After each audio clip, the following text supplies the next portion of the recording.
दैत्य, मुझे कृपया कृष्ण के कर्म योग का अर्थ ना समझाओ।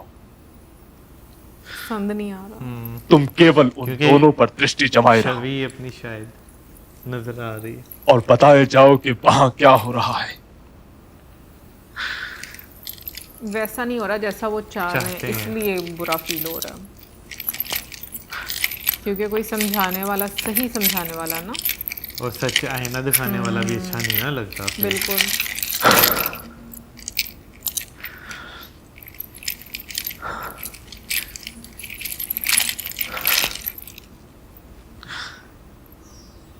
हे केशव, किंतु मैं मुनि या स्थित प्रज्ञ को पहचानूंगा कैसे? उसकी पहचान क्या है? वो उठता बैठता कैसे है? उसके बोलने की शैली कैसी है केशव? उसे पहचानने में तो कोई कठिनाई ही नहीं है पार्थ। प्रजहाति यदा कामान सर्वान पार्थ मनोगतान आत्मन्येवात्मना तुष्टः स्थित प्रज्ञस्तदोच्यते। उसी की भांति तुम अपनी कामनाएं त्याग दो, अपनी व्यक्तिगत अभिलाषाओं से मुक्त हो जाओ, सुख दुख से परे होकर अपने स्वयं में संतुष्ट हो जाओ पार्थ। तो ना तुम्हें दुख की अग्नि जला सकेगी और न सुख की वर्षा तुम्हें भिगा सकेगी। हे पार्थ, स्थित प्रज्ञ वो मुनि है जो सुख और दुख दोनों ही में समान भाव रखता है और कोई उसका यह संतुलन तोड़ भी नहीं सकता। जब उसके शब्द बाहर निकलते हैं तो मन में तैरते दुख और सुख से बाहर नहीं निकलते, बल्कि आत्मा की अथाह गहराइयों से बाहर निकलते हैं। वो मोह की भाषा नहीं बोलता, वो निष्काम कर्म की भाषा बोलता है। वो जब बैठता है तो कछुए की भांति अपने भीतर सिमट कर बैठता है और अपने स्वयं ही को दुर्ग बना लेता है, अर्थात उसकी इंद्रियां उसके वश में होती हैं। दुर्ग मतलब और अपनी इंद्रियों को केवल वही अपने वश में कर सकता है जिसका अपना मन अपने वश में हो। हे पार्थ, ध्यायतो विषयान पुंसः संगस्तेषु उपजायते संगात संजायते कामः कामात् क्रोधो विजायते। क्रोधात् भवति सम्मोहः सम्मोहात् स्मृति विभ्रमः स्मृति भ्रंशात् बुद्धिनाशो बुद्धिनाशात् प्रणश्यति। हे पार्थ, सामान्य पुरुष विषय का ध्यान करता है और विषय का ध्यान उसे आसक्त बना देता है। इस आसक्ति या लगाव से काम का जन्म होता है। जब काम की पूर्ति नहीं होती तो क्रोध उत्पन्न होता है। जब क्रोध उत्पन्न होता है तो विषय के प्रति मोह और बढ़ जाता है, और जब मोह और बढ़ जाता है पार्थ, तो सोचने की शक्ति भटक जाती है। जब सोचने की शक्ति भटक जाती है तो बुद्धि का नाश होता है, और जब बुद्धि का नाश होता है तो मनुष्य का सर्वनाश हो जाता है। और हे कुंती पुत्र, तुम्हारा यह मोह तुम्हें बुद्धि के विनाश की ओर ले जा रहा है। तनिक सोचो पार्थ कि जिसके पास बुद्धि ही ना होगी उसे शांति कैसे मिल सकती है? वो तो शांति और अशांति में अंतर ही नहीं कर सकता, और जो शांति को अशांति से अलग तक नहीं कर सकता वो भला कैसे सुखी हो सकता है? हे पार्थ, जैसे पवन के झोंके नाव को भटका देते हैं, वैसे ही कामनाएं बुद्धि को भटका देती हैं।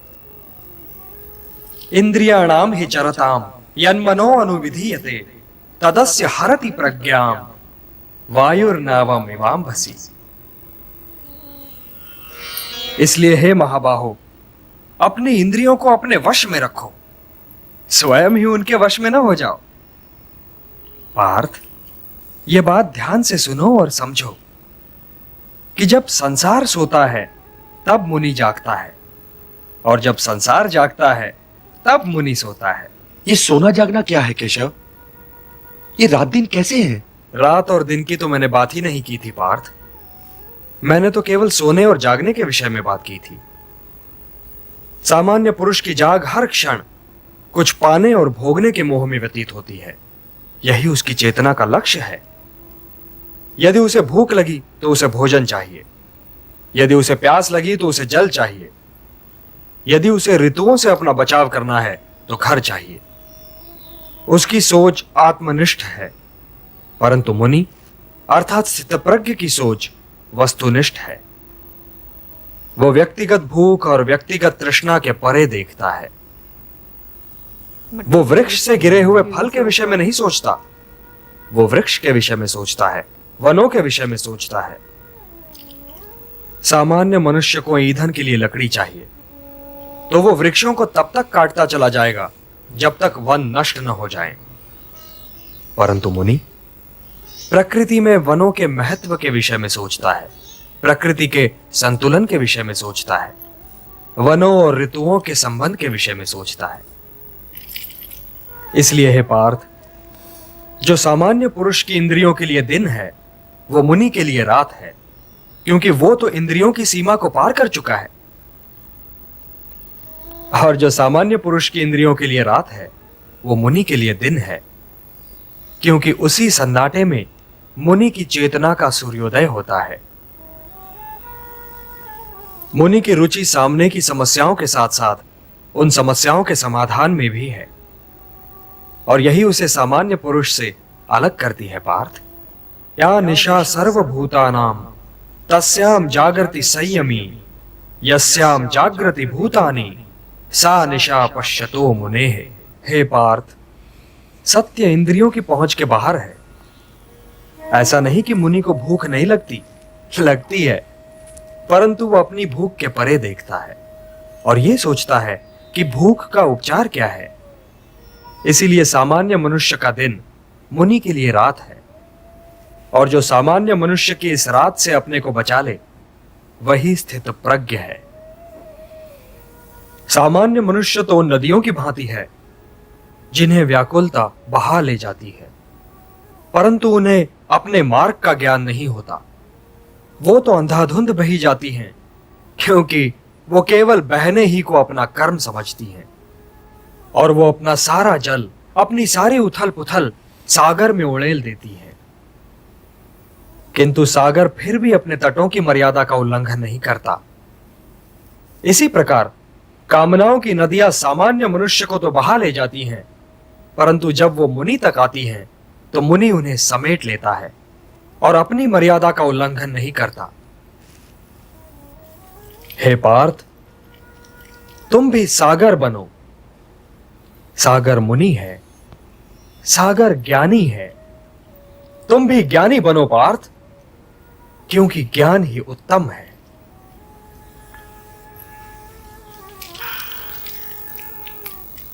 हे ऋषिकेश, हे योगेश्वर, हे ज्ञान मूर्ति, यदि ज्ञान कर्म से उत्तम है, तो आप मुझे इस लहू लुहान कर्म में क्यों लगा रहे हैं केशव?